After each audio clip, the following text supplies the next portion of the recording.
Queridos muchachos, para avanzar un poco más en la comprensión de lo fatal y de la poesía lírica en general, conviene que demos un pequeño rodeo y nos fijemos primero en un poema llamado Allá lejos, también de Rubén Darío, que está ubicado en Cantos de Vida y Esperanza inmediatamente antes que Lo Fatal. Allá lejos es el penúltimo poema, Lo Fatal es el último. Allá lejos, buey que vi en mi niñez, echando vaho un día, bajo el nicaragüense sol de encendidos oros, en la hacienda fecunda, plena de la armonía del trópico, paloma de los bosques sonoros, del viento, de las hachas, de pájaros y toros salvajes, yo saludo, pues sois la vida mía. Pesado buey, tú evocas la dulce madrugada que llamaba la ordeña de la vaca lechera, cuando era mi existencia toda blanca y rosada, y tú, paloma arrulladora y montañera, significas en mi primavera pasada todo lo que hay en la divina primavera. A ver, dos cosas importan. Importan muchas cosas. Podría ser un poema que analizáramos principalmente en lugar de Lo Fatal. La primera ya la tienen ustedes en las informaciones que les di sobre Darío en una entrega anterior. Rubén Darío no es seudónimo, en realidad es un hombre de la infancia, es un hombre de la escuela, es un hombre de la época en la que vivía con sus tíos abuelos. Y acá ven que en un hombre de 30 y largos años, esa nostalgia por la infancia y por el lugar de la infancia en el campo nicaragüense está. Pero no es lo principal de mi interés. Buey que vi en mi niñez.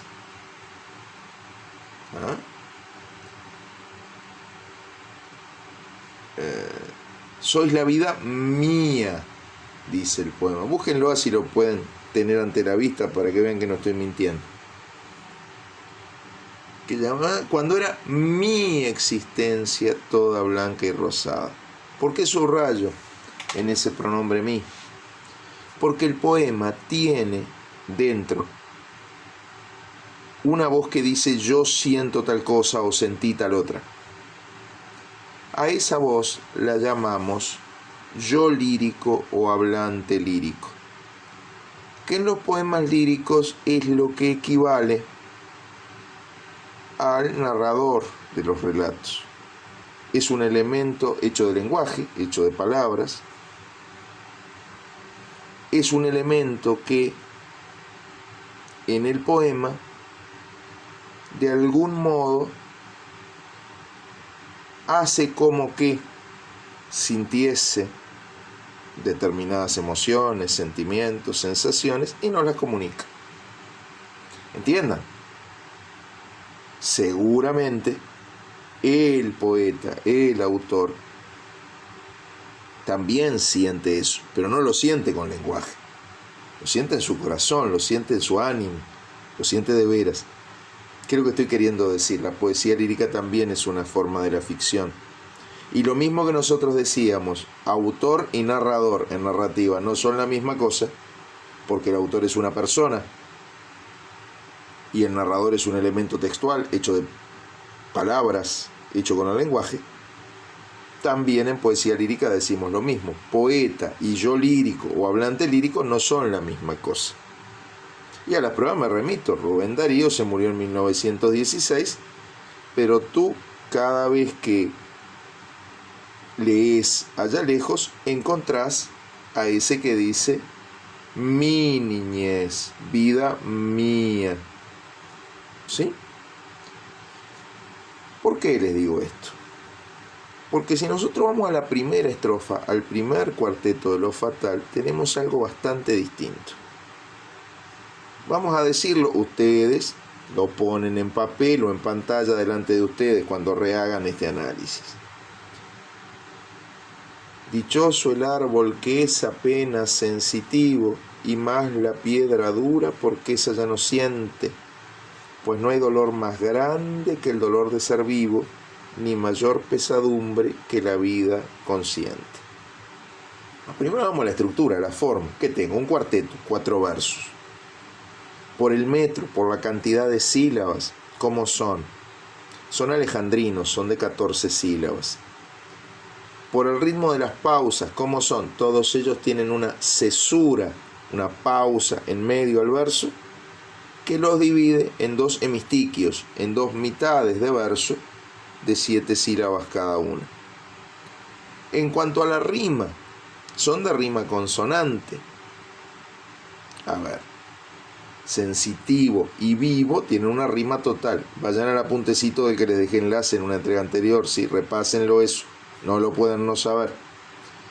Y es lo que llamamos una rima alterna AB. ¿Por qué? Porque el primer verso rima con el tercero, sensitivo con vivo, y el segundo con el cuarto, siente con consciente. Eso es lo primero que tenemos formalmente. Pero si ustedes se fijan, tenemos un trabajo con el yo lírico, con el hablante lírico, diré mejor, muy distinto al de allá lejos. Porque indirectamente, en allá lejos, Rubén Darío decía yo, cuando decía mi, mía. Acá no. Dichoso el árbol que es apenas sensitivo, tercera persona. Y más la piedra dura, porque esa ya no siente, tercera persona. Pues no hay dolor más grande, y no es el hay de quejarse, sino de haber. Y en una conjugación impersonal. Esto es importante. Miren lo que hace Rubén Darío acá. Al yo lírico lo esconde. Al hablante lírico lo esconde. O dentro de un nosotros, la primera persona del plural, piensen en el final del poema, y no saber a dónde vamos ni de dónde venimos, o en la impersonalidad. No hay dolor más grande que el dolor de ser vivo. ¿Qué logra con esto? Logra representarnos a todos. Logra decir que de algún modo el gran tema de este poema, que es nuestra relación difícil con la muerte y con la conciencia de nuestra mortalidad, nos involucra a todos. Que de algún modo todos en algún momento, por fe que tengamos, nos vamos a angustiar por la muerte, o le vamos a temer, o nos vamos a hacer preguntas respecto a la muerte. ¿Está?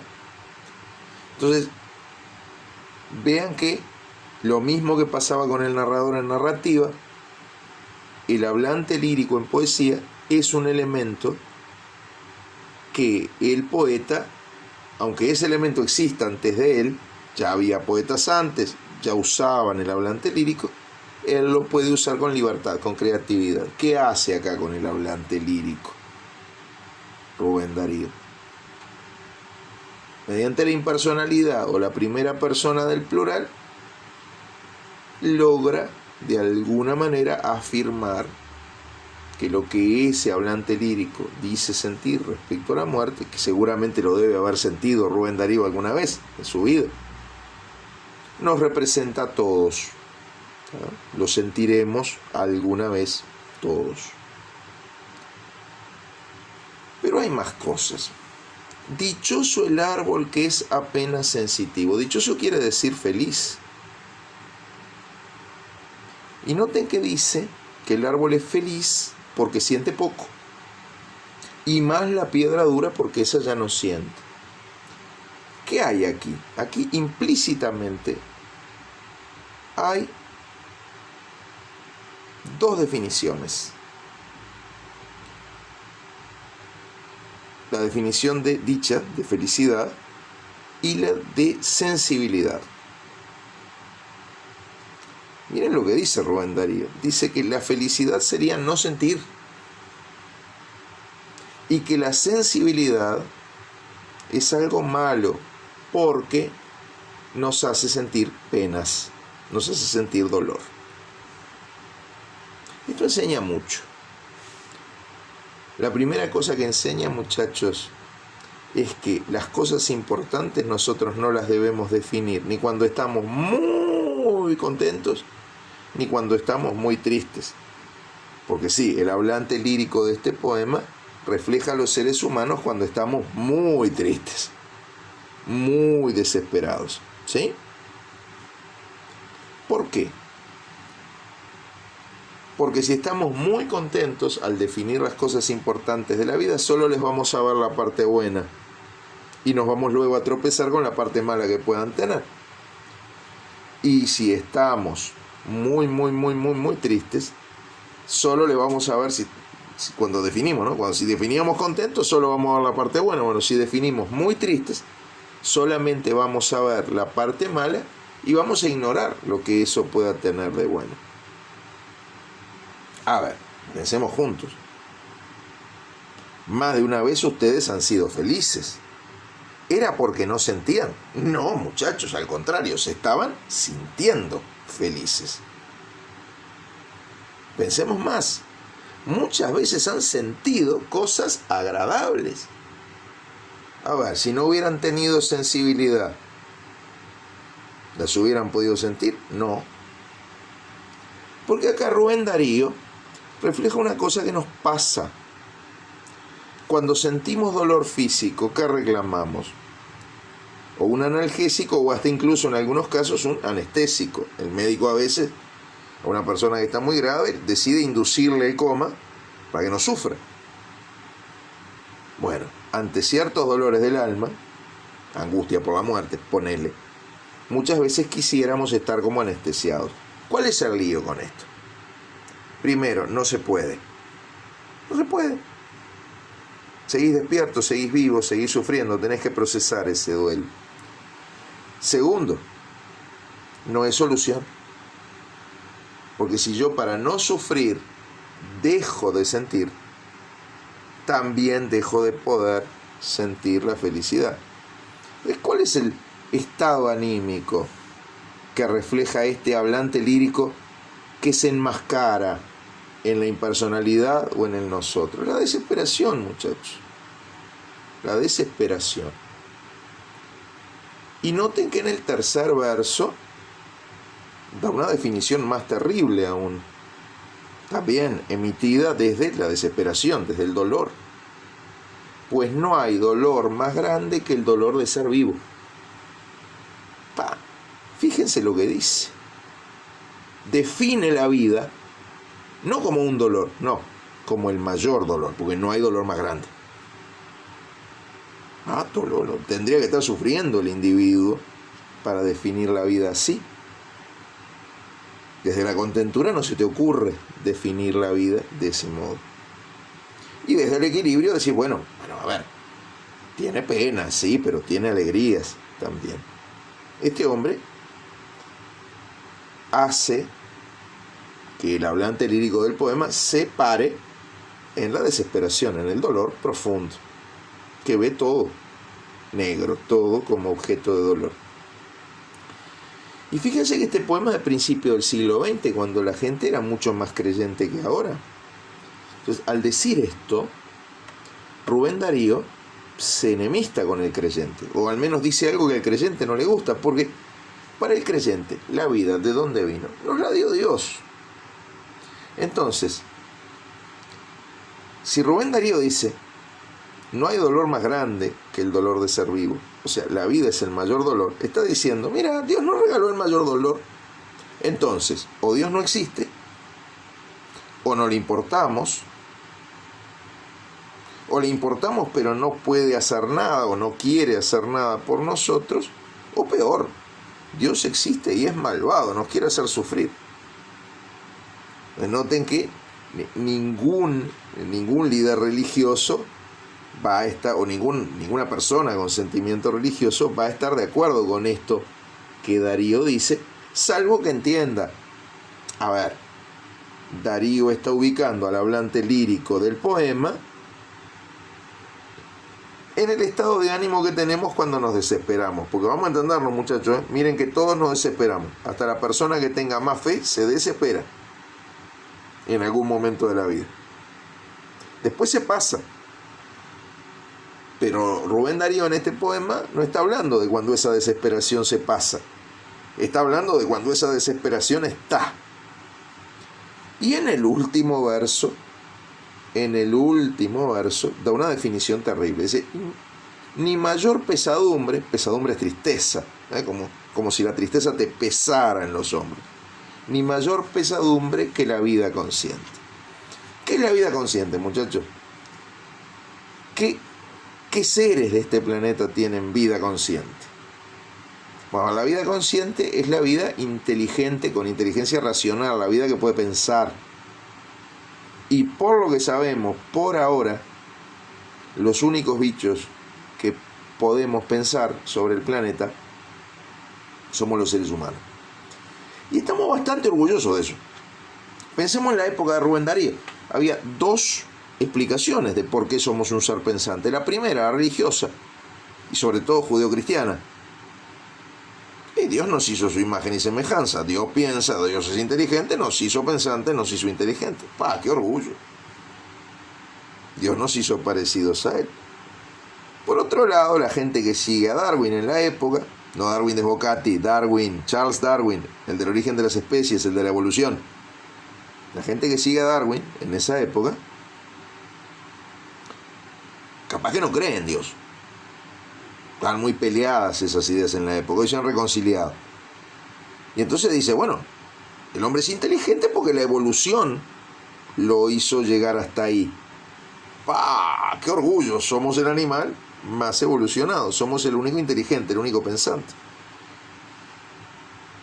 Desde la desesperación, Rubén Darío no siente y no deja que su hablante lírico sienta ninguno de estos dos orgullos, porque dice que la vida consciente solo te trae pesadumbre. No es así, muchachos. Vamos, hemos pensado cosas que nos alegran mucho. Gracias a la inteligencia humana hemos logrado avanzar muchísimo. ¿Cuál es el lío? Disculpen. El lío es que hay una dimensión, lo que llamamos la dimensión metafísica, lo que está más allá de lo físico, lo que no podemos ver, ni tocar, ni experimentar, en la que nuestra inteligencia por sí sola solo nos permite hacernos preguntas, pero no nos permite por sí sola alcanzar respuestas concluyentes. Por ejemplo, problema metafísico, Dios. ¿Hay o no hay Dios? Lo podemos pensar, nos lo podemos preguntar, pero con nuestra inteligencia sola no lo podemos demostrar. Por eso hay personas muy inteligentes que creen y otras personas muy inteligentes que no creen. Lo mismo, el alma inmortal. ¿Tenemos alma? ¿No tenemos alma? ¿Qué pasa después de la muerte? No podemos demostrarlo con nuestra sola inteligencia. Y eso, en algunos momentos de la vida, ese no saber, eso de que nuestra inteligencia pueda hacerse todas las preguntas metafísicas, pero no se pueda dar a ciencia cierta ninguna respuesta por sí sola, nos enoja mucho, nos desespera mucho, nos angustia mucho. Y eso es lo que por ahora venimos viendo en el poema.